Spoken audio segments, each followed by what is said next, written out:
Hello everyone, it's me, the Basement Mage yet again, and it's been a while. Well, mostly because of work, got a job, yay. But also, I've played the DLC recently for, so yeah, in this character been for 60 hours, but take away like a couple hours, and I've been like in the DLC for like 50 hours, dude. It's ginormous. But yeah, this video is gonna be a little off the cuff, it's just me speaking my mind about what I think about the DLC and the good and the bad and the things I would like changed. I hope you guys just enjoy this video, and of course, there's gonna be no spoilers. I don't want to spoil this. I guess the only spoiler you're gonna get is these spells and this weapon I'm using right now. But for the rest, like story, bosses, areas, I'm not gonna say any names or point anything out because I don't want to remove that sense of exploration and fun away from you, honestly. Like, I highly recommend you play the Shadow of the Erdtree DLC. It's way too much fun not to, and honestly, it's my highest recommendation. So if you have the time and the money, go get it right now. Play through it, honestly. And yeah, it's fucking worth it, even though it might be a little hard, but it's supposed to be. It's a FromSoft DLC, god damn it. And before I get into any of my points, I will also say my stance on the DLC hard argument, I guess. So, I can say my opinion about that. I feel like the DLC, from 99% of the time, is actually really balanced. Especially if you try to level up the way it's intended, slash through, well, you probably already know this, but the new leveling up system in the DLC is using a item called a erdtree fragment, I think. You find these all across the world, and some bosses even give you some erdtree fragments, or I think it's only one actually, and use them on a grace to level up. And what this does essentially is boost your damage and defense, only in the DLC world though, not in the base game, by about 5% per level up. There's also another version that I think called Revered Spirit Ash that boosts both Torrent and your Spirit Ashes, so they don't get one shot. And yeah, it might, like, at least in the beginning, many people said that the system is unbalanced, it's really hard, and yeah, I noticed that a lot of enemies did a crap ton of damage, I won't lie about that. However, after getting some fragments, it really becomes more manageable. So honestly, in that stance, I would say the DLC for 99% of the time is very balanced. It's really good, the bosses are absolutely fantastic, and I think the difficulty most of the time is just right. Well, it's not perfect, and I'll get to that. But as of right now, I want to go through the positives. And I think the first positive is pretty obvious. It's the world itself. It's absolutely stunning. And of course, FromSoft always knocks it off the park when it comes to how the world looks and its visual representation and art style and art direction.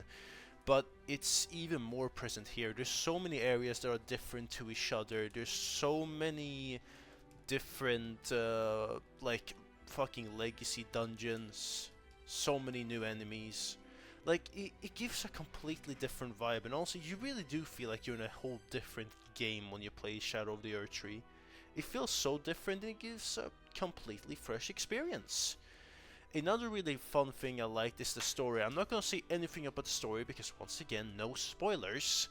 But the story is quite interesting, and it really blew my mind when I finished the DLC and realized everything, and even watched just a short lore video and pieced it all together, like, oh my god! Really, it blows your fucking mind.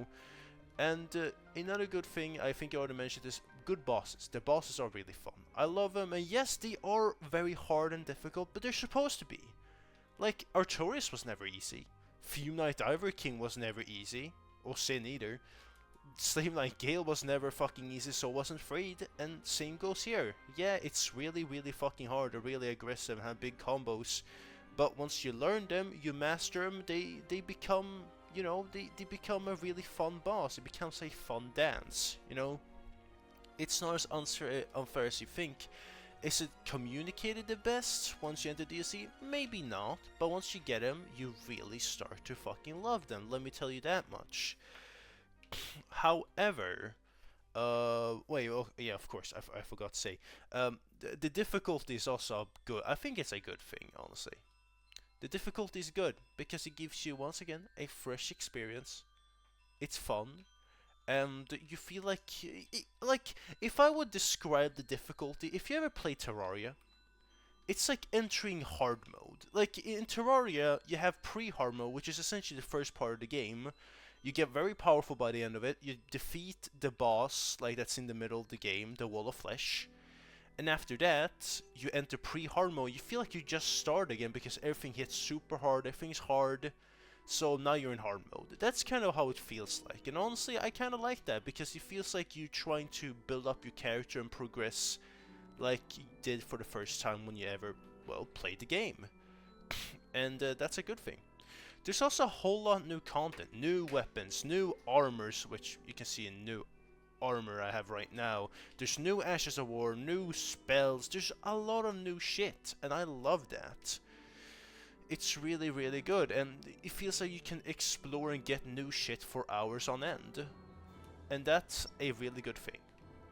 You know, because that means you'll never kind of run out of either build variety, but also things to look after. And that includes Scare Tree fragments. However, there's probably a lot of positives, but I want to get to at least the negatives, or the things I feel like should be changed, you know, or improved upon.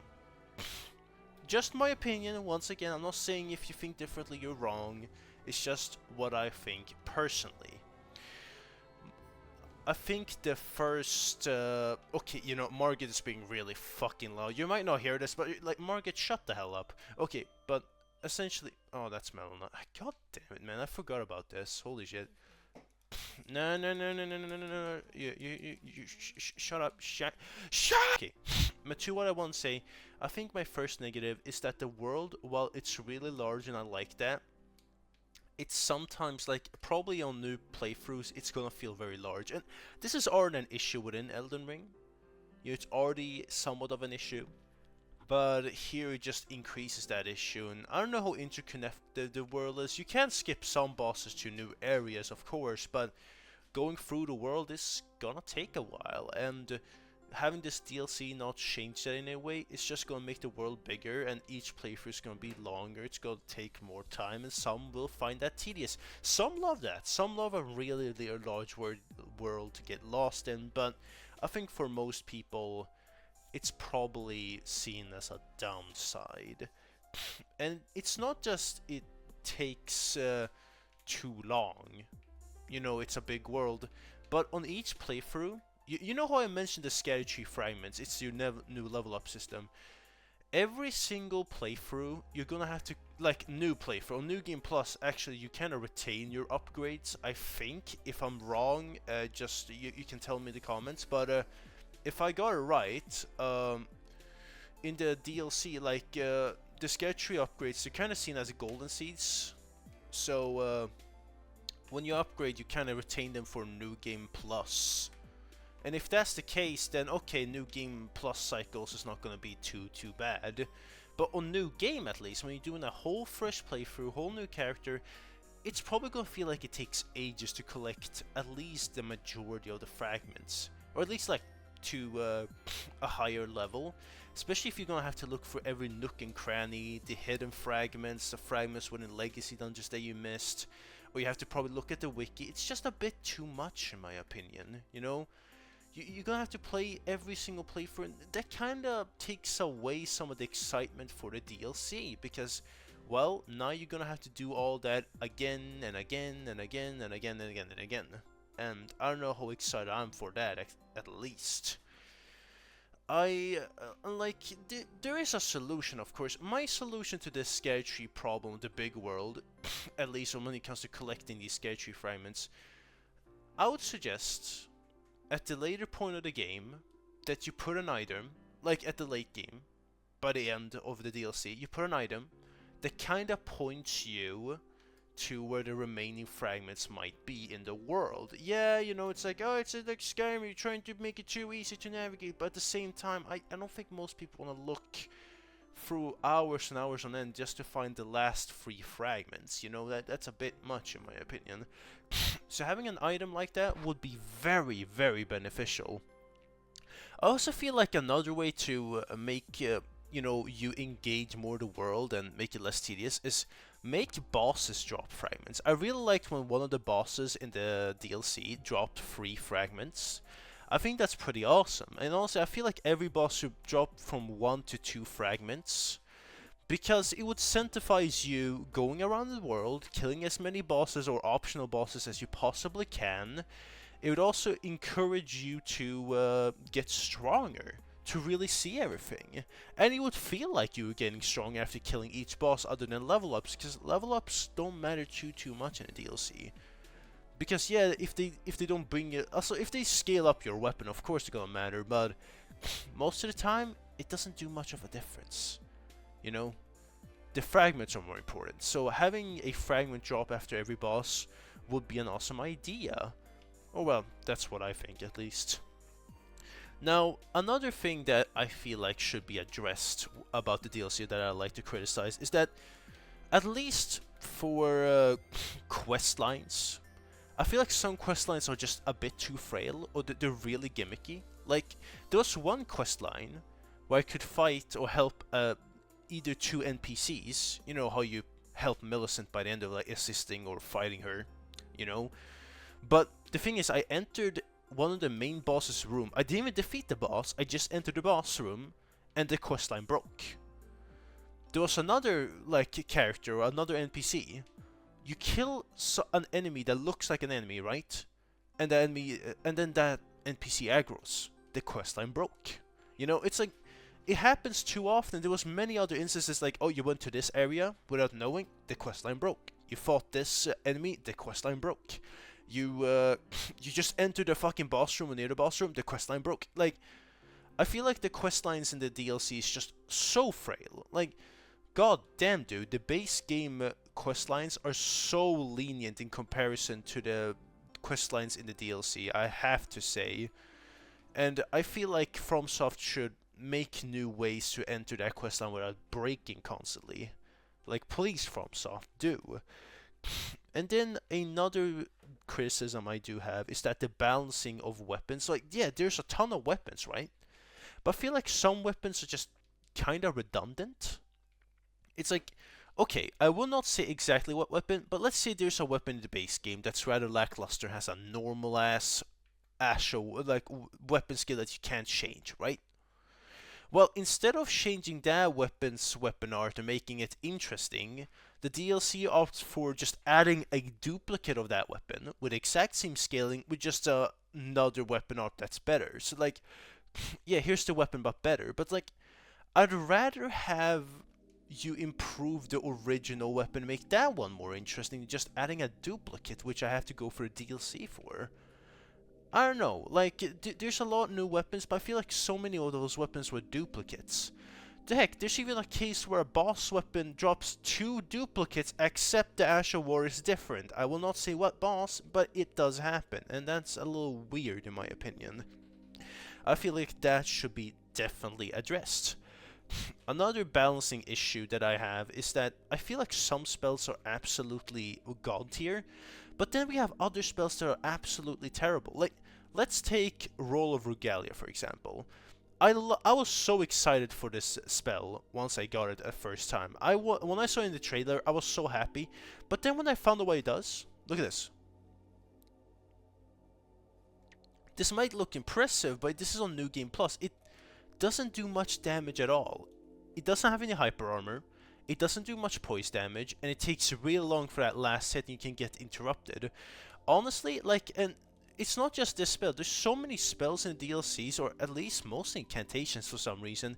They're just incredibly weak. It's like, at this point, like, if you're willing to add a weapon that can deal a bajillion damage, has a crazy weapon or something like that, why can't you give the same treatment to a incantation or sorcery? Like, I don't know what it is with FromSoft, but they really don't like making a sorcery incantation too strong.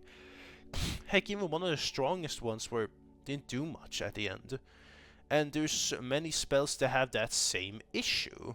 Same thing goes for some weapons, like why is this here? Or like, here's a duplicate weapon of a weapon in the base game, but it has a new weapon art, but it has terrible scaling anyways. Like, why not just make that new weapon art into an Ash Award? That would be far more efficient. Or at least make more sense and make it far more interesting to, you know, play around with than just making a new weapon that no one cares for. I don't know about you, but that disappointed me too, at least. And another criticism, I feel like this is probably the biggest one. The DLC is kind of in an awkward spot. What do I mean by that? Well, the DLC can be accessed early, right? You have to just kill Mohg and Radahn, and you can get to Mohg rather early. But you kind of need a maxed out weapon to play the DLC. Yes, you can get schedule fragments, but having a strong weapon is important, dude. Enemies are tanky, they're really strong, they can do a lot of damage. And having a weapon that can dish out, especially in the beginning when you don't have any mini fragments, is ultra important. So you kind of have to get like bell bearings. Also, you probably want a talisman pouch. So honestly, while you can access the DLC at a later point, I mean at an early point, I highly recommend doing it after you've beaten like, after you've gone like the last bell bearings. Only then would I recommend you go to the DLC. Do not go there early on. That's not a good idea. And have 60 vigor, for the love of God. Enemies do a lot of damage in the beginning when you don't have any scatter tree fragments. So do that. I feel like that's why it's in an awkward spot. It doesn't communicate it very well that, hey, you know what? You should probably go here later. No, you can go there early and well, no, it does communicate well. Mohg is there. So, you know what? Yeah, I guess it's in that way, but holy shit, dude. It's kind of fucking insane. So yeah, thankfully I didn't go there early, but my recommendation, go there later. Go there once you're almost done with the base game. Please, for the love of God. Okay, and then I guess one of my last criticisms, there probably won't be spoilers, but I'll just say the final boss is probably the only boss I would call a bit too much. Because, okay, all I'll say is the final boss, after each attack, has a lingering mini attack in its second phase. And oh my god, those lingering attacks blind you. It also, the boss has a lot of, I guess, hair that also blinds you. So honestly, FromSoft, if you hear this, which you probably won't, but if you do, please tone down on the visuals, okay? It looks beautiful, don't get me wrong, the story and the thematics are amazing, but at the same time, I can't see what's going on. And also maybe add like a 0.5 second window, like longer window between each attack. Please. Like, yeah, okay, maybe I'm asking for too much. Maybe I'm just having a skill issue, but holy fuck, the last boss was insanely hard because you could not just tell what's going on, and like, it felt like being thrashed around. It feels like I was a chew toy, and there was a giant dog thrashing me around. You know, that kind of shit. But yeah, those are all the things I've taken up, all my criticisms and everything I liked. All in all, I feel like this DLC was amazing. It was fun, it was interesting, it had so much in it, and there's still so much I haven't done in that DLC.